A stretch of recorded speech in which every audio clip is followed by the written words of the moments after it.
Bismillahirrahmanirrahim. Assalamualaikum warahmatullahi wabarakatuh. Alhamdulillahirabbil alamin. Wassalatu wassalamu ala khatamil anbiya wal mursalin wa ala alihi wa ashabihi ajma'in, amma ba'd. Alhamdulillah, marilah kita panjatkan puji syukur kepada Allah Subhanahu wa taala. Pada malam hari ini Allah perkenankan kita berjumpa dalam kajian tafsir pimpinan ranting Muhammadiyah Makam Haji. Pada malam hari ini kita akan mengkaji surat An-Nisa ayat 116 sampai 120, di mana ayat tersebut membicarakan satu kemungkaran yang terbesar di dunia ini, yaitu kemusyrikan kepada Allah. Sehingga kemusyrikan itu adalah dosa yang terbesar dan tidak terampunkan. Mari kita baca bersama-sama.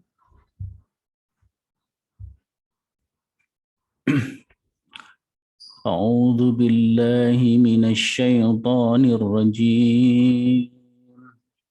Inna Allah la yaghfiru an yushraka bihi wa yaghfiru ma duna dzalika liman yasha. Wa man yushrik billahi faqad dhalla dhalalan ba'ida. Yad'una min dunihi illa inatha. وَإِنْ يَدْعُونَ إِلَّا شَيْطَانًا مَرِيدًا لَعَنَهُ اللَّهُ وَقَالَ لَأَتَّخِذَنَّ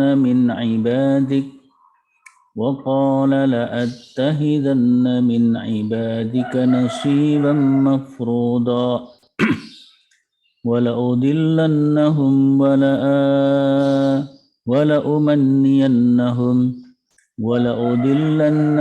وَلَأُمَنِّيَنَّهُمْ وَلَآمُرَنَّهُمْ فَلَيُبَتِّكُنَّ آذَانَ الْأَنْعَامِ وَلَآمُرَنَّهُمْ فَلْيُغَيِّرُنَّ خَلْقَ اللَّهِ وَمَنْ يَتَّخِذِ الشَّيْطَانَ وَلِيًّا مِنْ دُونِ اللَّهِ فَقَدْ خَسِرَ خُسْرَانًا مُبِينًا يَعِدُهُمْ وَيُمَنِّيهِمْ وَمَا يَعِدُهُمُ الشَّيْطَانُ إِلَّا غُرُورًا.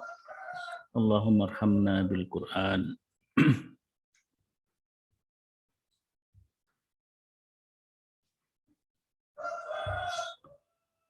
Pada ayat yang pertama, yaitu ayat 116, innallaha la yaghfiru ay yushraka bihi wa yaghfiru ma duna dzalika liman yasha.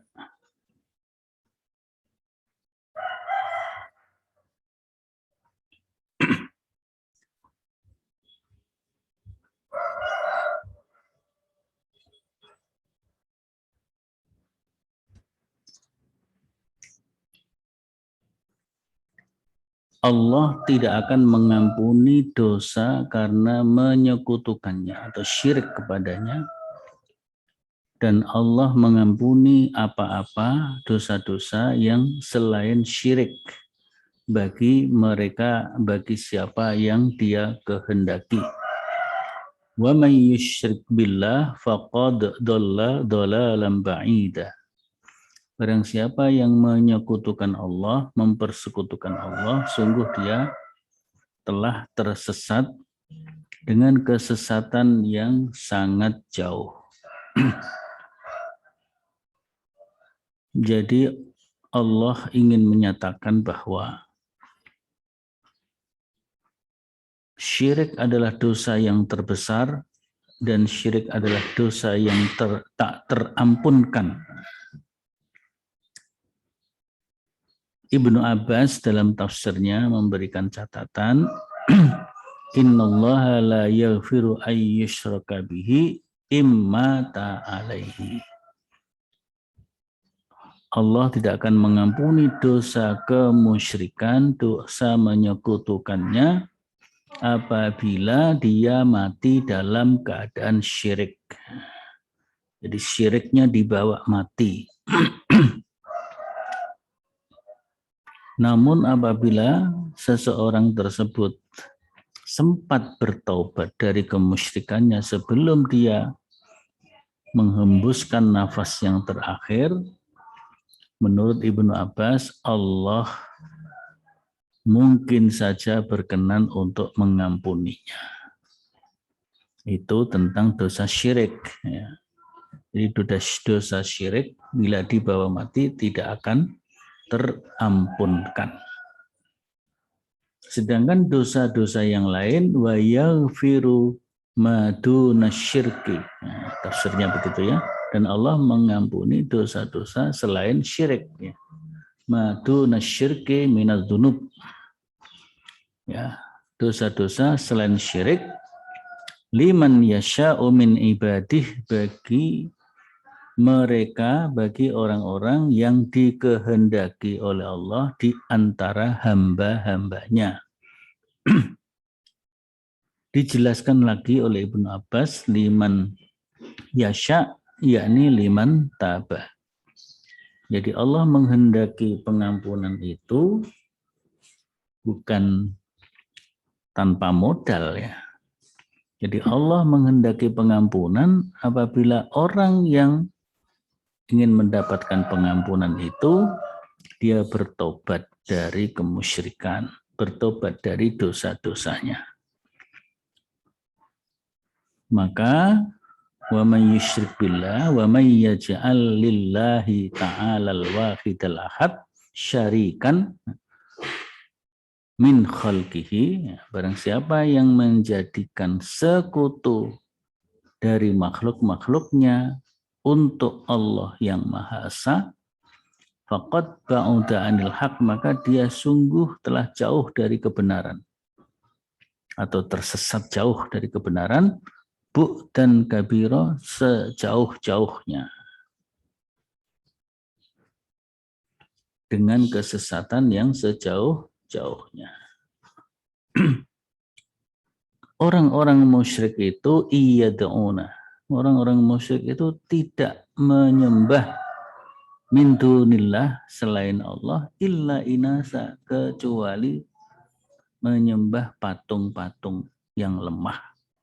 Inas, patung-patung arca-arca yang lemah, yang tidak dapat memberi manfaat dan juga tidak dapat memberi bahaya. La tanfa'u wa la tadurru. Jadi inas yakni ausan, patung-patung berhala-berhala yang tidak bisa memberi manfaat dan juga tidak bisa memberi mudarat. Wa ma ya'buduna illa syaitanan mutamarridan 'ala Allah, dan mereka juga tidak menyembah, mereka orang-orang musyrik tidak menyembah kecuali mereka menyembah syaitan yang durhaka kepada Allah Ta'ala. Balagha fil fasad, dengan kondisi seperti itu sampailah orang-orang musyrik itu kepada kondisi al-fasad, kondisi yang rusak, wal ifsad, dan menimbulkan kerusakan yang lebih besar, haddan kabiro, pada orang banyak.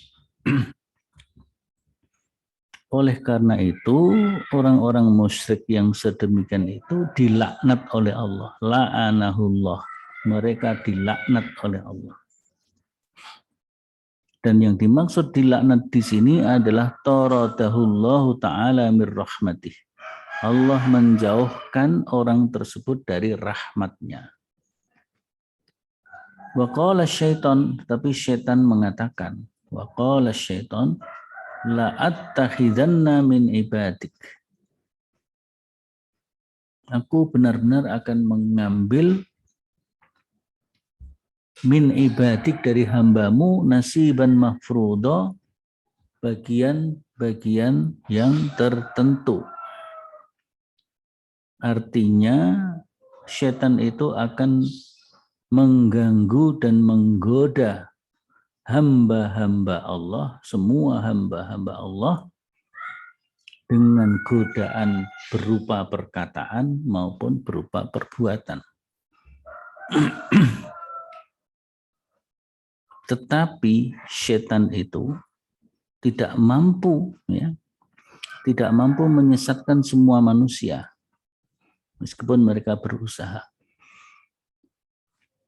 Nah, orang-orang yang tidak dapat disesatkan oleh setan itu adalah hamba-hamba Allah yang tauhidnya murni, yang mukhlis, yang mukhlas.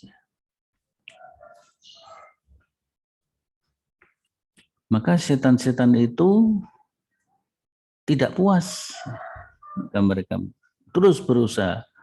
Maka di ayat berikutnya berbunyi la wala udillannahum, sungguh aku akan menyesatkan mereka. Setan sudah berjanji pada dirinya untuk menyesatkan semua umat manusia. Wala umanniyannahum, dan akan diberikan kepada manusia-manusia yang seperti itu, yang musyrik, angan-angan kosong. Wala amurannahum, dan sungguh kami akan perintah mereka falyubattikunna adzanal an'am, untuk memotong telinga-telinga binatang ternak. Ini maksudnya adalah merubah ciptaan Allah, merubah status hukum. Ya. Jadi di sini maka dilanjutkan dengan wala amurannahum falyughayyirunna khalqallah, dan sungguh kami akan perintah mereka manusia-manusia itu untuk merubah falyughayyirunna khalqallah, sehingga mereka merubah ciptaan Allah. Yang dimaksud di sini adalah merubah. Yang pertama, merubah ciptaan secara fisik, ya. Merubah ciptaan secara fisik. Yang kedua, merubah hukum. Yang halal diharamkan, yang haram dihalalkan. Dan yang ketiga adalah mengubah ciptaan dalam bentuk substantif batiniah, yaitu merubah fitrah, merubah agama dari tauhid menjadi syirik. Sudah benar-benar beragama Islam, malah berpindah kepada agama kemusyrikan. Nah, itu makna dari ayat 119. Maka tafsirnya ini berbunyi wala usrifanna man tabi'ani minhum anil haqqi wala u'iddannahum bil amani al kadzibah wala adwannahum ila taqti'i adzanil an'am wa tashkikiha lima uzayyinahu lahum minal batil wala adwannahum ila taghyir khalqillah fil fitrah wa hayati ma alaihil khalqu wa may yastajib lisyaitan wa yattakhidahu nasiran lahu min dunillah al-qawiyil aziz faqad halaka halakan bayyina. Jadi ini ambisi setan itu akan menggoda, menggelincirkan manusia agar sesat, ya, agar jauh dari al-haq, dan mereka diberi angan-angan yang menipu, dan mereka didorong untuk memotong telinga-telinga binatang. Yang dimaksud adalah merubah ciptaan Allah, baik secara substansi maupun secara fisik.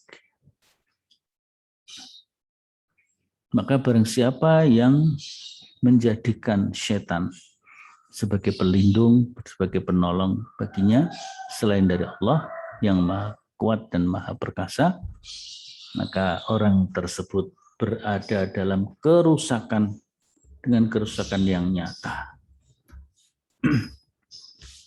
Ya'iduhum wa yumannihim.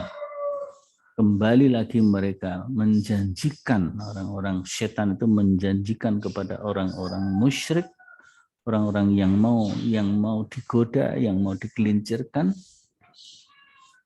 yaitu diberikan janji-janji dan dibangkitkan kepada mereka angan-angan yang kosong belaka. Wa ma ya'iduhum syaitanu illa ghurura. Padahal setan itu tidak bisa menjanjikan apa-apa kepada manusia itu kecuali tipuan belaka. Ya, tipuan belaka. Jadi kita harus berhati-hati.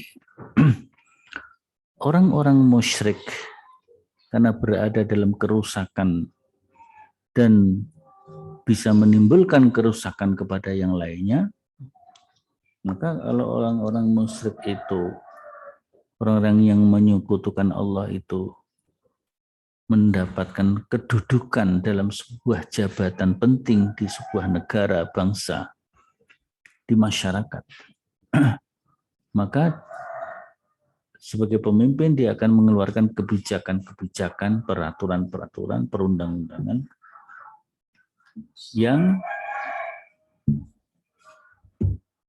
bisa menimbulkan kerusakan yang lebih besar bagi masyarakat bangsa tersebut. Ya, sebagai contoh peraturan yang tidak merujuk dan menyerap petunjuk Tuhan dalam Al-Quran dan As-Sunnah. Walaupun peraturan itu judulnya bagus.